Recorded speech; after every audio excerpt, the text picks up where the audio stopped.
Hello everyone, IPL খেলা শেষ হলো। কলকাতা নাইট রাইডার্স সানরাইজ হায়দ্রাবাদকে হারিয়ে চ্যাম্পিয়ন হলো। এই কোটিপতি লিগে চ্যাম্পিয়ন্স দল কত টাকা পেল, রানার্স দল কত টাকা পেল, আর অন্য প্লেয়াররা কিসে কত টাকা পুরস্কার পেল, আমি সম্পূর্ণ আলোচনা করব। আপনারা শেষ পর্যন্ত দেখবেন।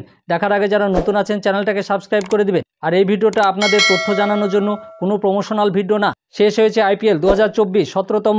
গতকাল রবিবার চিপকে সানরাইজ হায়দ্রাবাদকে হারিয়ে চ্যাম্পিয়ন হয়েছে কলকাতা নাইট রাইডার্স। টিম গেমে জিতেছে কলকাতা। টসে জিতে প্রথমে ব্যাট করতে নেমে কেকেআরের বোলিংয়ের সামনে ধরাশায়ী হয়ে যায় হায়দ্রাবাদ। কোনো রকমে কেকেআরকে 114 রানের টার্গেট দেন অরেঞ্জ আর্মি।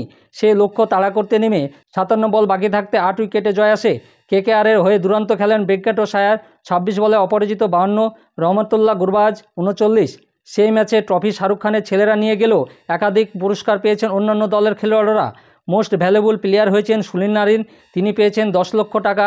এছাড়াও পুরস্কার পেয়েছেন যারা fair play trophy sunrise Hyderabad, orange cap সবচেয়ে বেশি রানের জন্য বিরাট কোহলি 10 লক্ষ টাকা, পার্পল ক্যাপ সবচেয়ে বেশি উইকেট পাওয়ার জন্য হর্ষল প্যাটেল 10 লক্ষ টাকা, আইপিএলে উঠতি তারকা নীতিশ রেড্ডি 10 লক্ষ টাকা ও সবচেয়ে বেশি 4 ট্রেভিস হেড 10 লক্ষ টাকা, সবচেয়ে বেশি ছক্কা অভিষেক শর্মা 10 লক্ষ টাকা পেয়েছেন। মানে এগুলো হচ্ছে ব্যক্তিবিশেষ পুরস্কার পেয়েছে। সবচেয়ে বেশি স্ট্রাইক রেট জেক ফ্রেজার ম্যাকগার্গ 10 লক্ষ টাকা, আইপিএলের সেরা ক্যাচ রমনদীপ সিং 10 লক্ষ টাকা পেয়েছেন। সেরা মাঠ উপ্পুল স্টেডিয়াম হায়দ্রাবাদ 50 লক্ষ টাকা পেয়েছেন। মানে মাঠের জন্য আপনার পুরস্কার দেওয়া হয়েছে। IPL champion Kolkata night Riders 20 কোটি টাকা পেয়েছেন। মানে চ্যাম্পিয়ন হওয়ার পরে তারা 20 কোটি টাকা পেয়েছে।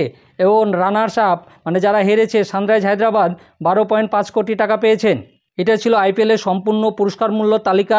আমার এই ভিডিওটা ভালো লাগলে লাইক এবং শেয়ার করে দিবেন। আর যারা নতুন আছেন চ্যানেলটাকে সাবস্ক্রাইব করে দিবেন। আর পাশে থাকা বেল আইকনে ক্লিক করে দিবেন আরও বিভিন্ন রকম তথ্য পাওয়ার জন্য।